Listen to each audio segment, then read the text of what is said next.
Yenge. Very good. Ising the thing younger than me. Yare. Ông thing yellow brush on the roll. Brush on kiki. Very good.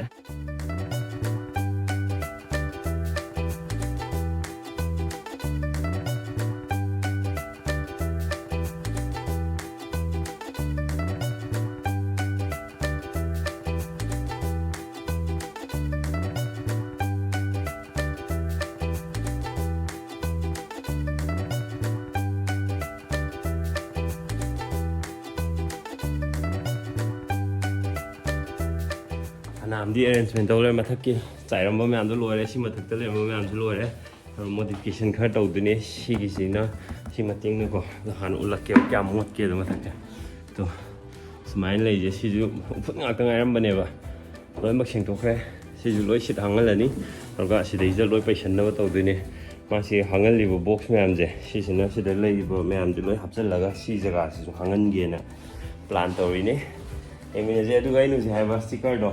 Adugi link description da ponge sigi kyam kana gi have the horen loi bo yengine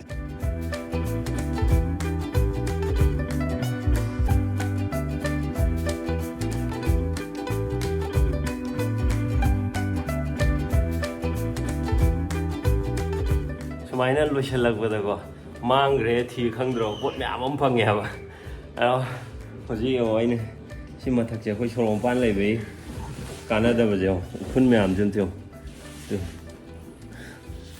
xây cái phun nó cũng để gì không, giảm phải nữa particle ngạc này chứ, rồi,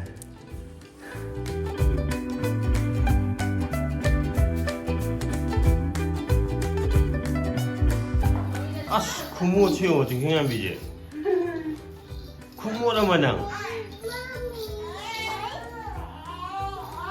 Half thai je, cái nó có chơi lotion bây giờ, chơi lotion bữa ăn gì được không?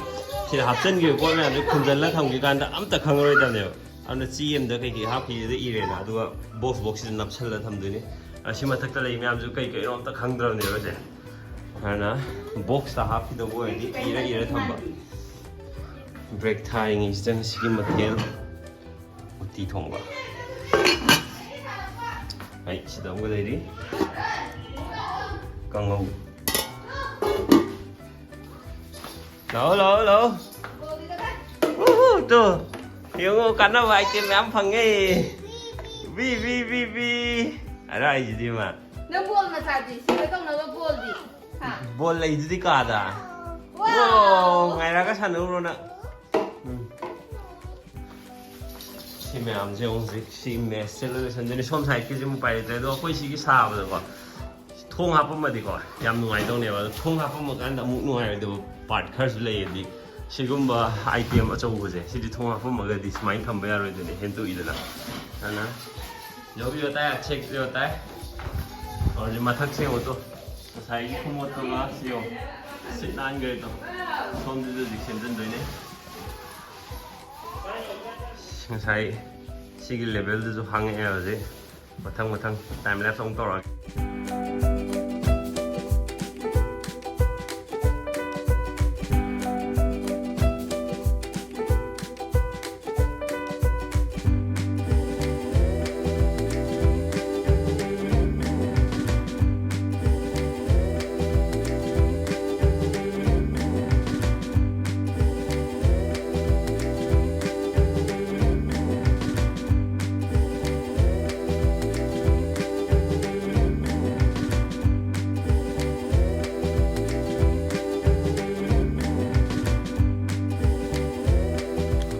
Saigi uram bade to si sticker je napa kanda post agre tai thok ke sin loi nuai ni sigi link description na pom ge lupa chani ga kha kak pi ne check out si me am je no hun tok na ba le de hun toi do we si loi thom gre item jing mo ming loi tha le le thi lai na ba som jaga le hang e ma thak loi hang e si ma thak tai to loi re Hozike na sticker do makhal me am le ba si maning de lei si ai no jing sai gi upung gi maning phasa da ko ta le si da loi nap ya ne si je waterproof direct na te do si sing tor ga tai chok pa di ya ne ba สมัยเลยดูมาไตล์สกีดีไซน์หน่อยแบบเบรกมันมาขันมาเลยแบบนี้ซีซันนั้นยามนุ่งไงแบบนี้ยามปั๊มพีก็ได้ description ได้ลิงก์หับเสร็จแล้วแกดูได้ช่างก็สวยตัวนั้นเช็คเอาตัวบิโร่มันอยู่ห้องบ้าดูก็ซีซันนั้นยามไล่บ้านับทุกนับสิ้นตัวสุบ่มาใช้สติกเกอร์ยาวดูมันสัตว์ลงนับไปอ่ะบ้ายามนุ่งไงแบบนี้เช็คเอาตัวบิโร่ไอ้เด็กดูมีนั่งดอจงเลยเร็วเดี๋ยว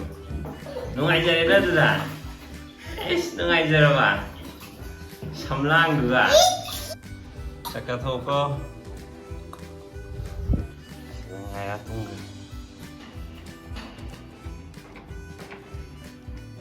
มาชีมาเทลสิมาปาลมได้เลยมีสักกระดมมาเทลนี่จีมเลยนะมามันซาทุ่งบะงงเมย์พซิมก็ที่นี่ซ้ำบะกังกูนี่ซ้ำบะกังกูแอมเผานี่ซาตุลี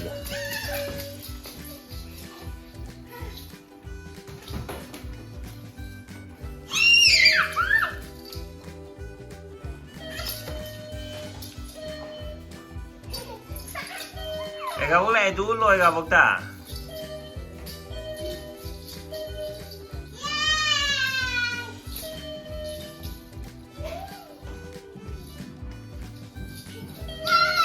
Aduh kan lebih lagi no.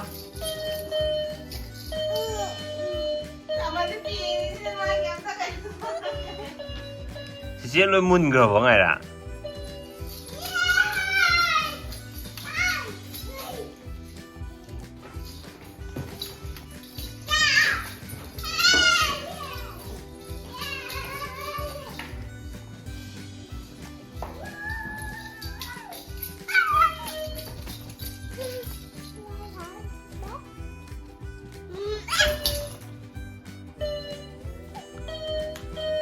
Aku jadi miet pelip tel.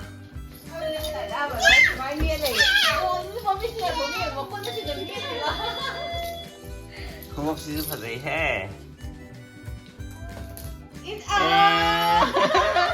Mama nang di kem lebih nak coba. Nang kita puri nang lebih nak jadi mama na surah lice. Kau. Ah.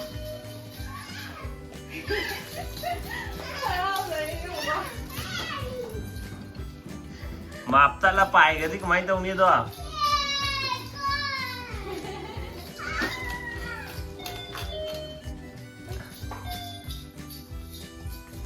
Anh một bèo muốn nước bay này nhé. Hạt đốt cũng cái này gì.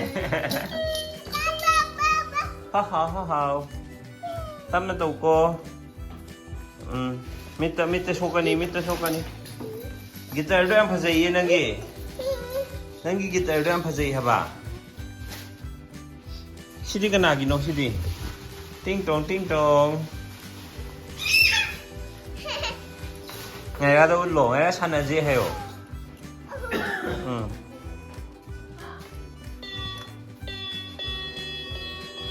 Đá sao rồi, đá sao? Hiện tại gì nào mua thì rồi. Ui.